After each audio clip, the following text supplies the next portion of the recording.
Seriously చెప్తున్నా, last 1 hour cinema చూసేటప్పుడు hi అందరికీ, వెల్కమ్ టు పర్స్పెక్టివ్ మ్యాటర్స్ కరా మూవీ రివ్యూ.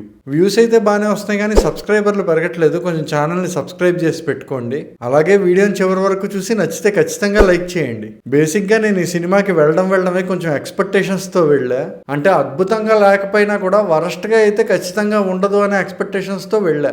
దానికి ఈ సినిమా ట్రైలరో లేదంటే టీజరో కారణం కాదు. దానికి మెయిన్ రీజన్ ఏంటంటే ఈ సినిమా డైరెక్టర్ విఘ్నేష్ రాజా. ఆయన గతంలో పోర్తోజిల్ అనే తమిళ మూవీ తీశారు. ఆ సినిమా చాలా బాగుంటుంది. అలాగే ఈ సినిమా మ్యూజిక్ డైరెక్టర్ జీవి ప్రకాష్.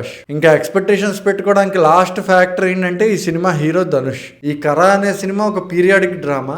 అంటే 1985 to 1990 మధ్యలో జరిగిన స్టోరీలా ఉంటుంది. ఈ సినిమా కథ మొత్తం ఒక సోషల్ ఎలిమెంట్ మీదే బేస్ అయ్యి ఉంటుంది. అండ్ ఆ సోషల్ ఎలిమెంట్ ఏంటంటే రైతులకు అవసరం ఉన్నా లేకపోయినా లాభాలు ఆశ చూపించి బ్యాంకులు వాళ్ళ దగ్గర ఉన్న డబ్బులని ఎలా తీసుకుంటున్నాయి అనే సోషల్ ఎలిమెంట్ మీదే నడుస్తుంది. ఇంకా ఈ సినిమాలో పాజిటివ్స్ విషయానికి వస్తే ఈ సినిమాకి బిగ్గెస్ట్ ప్లస్ పాయింట్ ఏంటంటే ఈ సినిమా రైటింగ్. అంటే మనిషి అనేవాడు తప్పు చేసిన ప్రతిసారి దేవుడే మళ్ళీ మనిషి రూపంలో వచ్చి కరెక్ట్ చేస్తూ ఉంటాడు అనే పాయింట్ ని చాలా బలంగా చూపించడానికి ట్రై చేశారు. అలాగే ప్రతి స్టోరీలో కొన్ని డాట్ పాయింట్స్ ఉంటాయి కదా, ఆ డాట్ పాయింట్స్ ని కలిపిన విధానం కూడా ఈ సినిమాలో చాలా బాగుంది. సో రైటింగ్ వరకు అంటే స్క్రిప్ట్ లెవెల్లో ఈ సినిమా చాలా బాగుంటుంది. ఇంకా ఈ సినిమాలో నెక్స్ట్ పాజిటివ్ పాయింట్ ఏంటంటే ఈ సినిమాలో ఒక పోలీస్ ఆఫీసర్ క్యారెక్టర్ ఉంటుంది. సూరజ్ అనే ఆర్టిస్ట్ ఈ క్యారెక్టర్ ని ప్లే చేశారు. ఆయన మనం గతంలో చాలా మూవీస్ లో చూసాం. ఆయన క్యారెక్టరైజేషన్ గానీ లేదంటే ఆయన యాక్టింగ్ కానీ ఈ సినిమాలో చాలా బాగుంటాయి. ఈ సినిమాకి నెక్స్ట్ పాజిటివ్ పాయింట్ ఏంటంటే ఈ సినిమా కథలో చాలా రకాల ఎమోషన్స్ అనేవి కలిసి ఉంటాయి.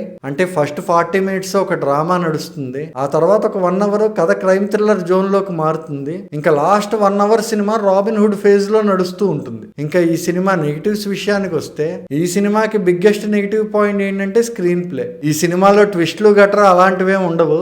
స్టార్టింగ్ టు ఎండింగ్ చాలా ఫ్లాట్ గా వెళ్తుంది. అలాగే మధ్యలో ఒక గంట కథ క్రైమ్ థ్రిల్లర్ జోన్ లో వెళ్తుంది అని చెప్పాను కదా, ఆ 1 hour ఇన్వెస్టిగేషన్ టైంలో కూడా థ్రిల్లింగ్ ఎలిమెంట్స్ అనేవి అయితే ఏం లేవు.